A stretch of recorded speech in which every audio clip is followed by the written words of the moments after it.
The more I pay attention, the more I understand everything moves in circles. Bands in the 60s had to make noise to be heard above the racket of the industry, and they made zero money doing it.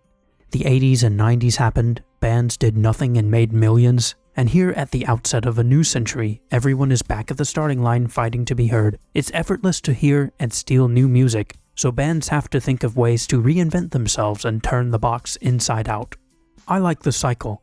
I like how artists originate in bedrooms and garages, climb the rungs of success, sell out Madison Square Garden, and in a few years are back home playing coffee shops because that's how the cycle works. It makes you want to pour everything you have into your craft to make it the best it can possibly be, so the cycle can choose its course with you, to the point of tempting you to pull up stakes and quit altogether if the final result is less than perfect. I believe in striving for excellence, and maybe it's to my detriment because I obsess over every little decision as if a gun were to my head, and sometimes the balance of importance becomes skewed because it's easy to care too much. But I enjoy being lost in the cycle myself. Only now I understand the process for what it really is and how lucky I am to be involved. Whether I'm going to sell out MSG next year or struggle to sell 30 tickets at the Fine Line in Minneapolis, I don't really care, and that's why the cycle is beautiful. It doesn't become beautiful until you stop caring. I've never made a second record in my life.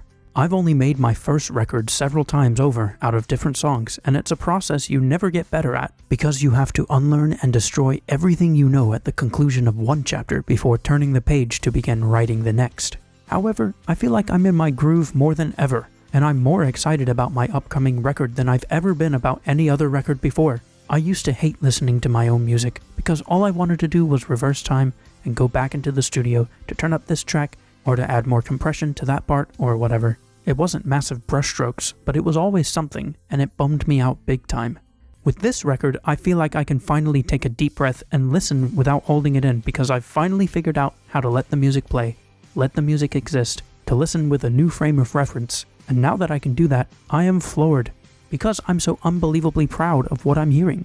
I've never made a record that gave me goosebumps because it made me feel, really feel something, but this one does that to me because it's so different and new. It's the embodied belief of an artist who believes he should never repeat himself or look back, but to create in the moment, and to do things that make him feel infinite. My new record may not change the world, but it will touch it. Summer 2012.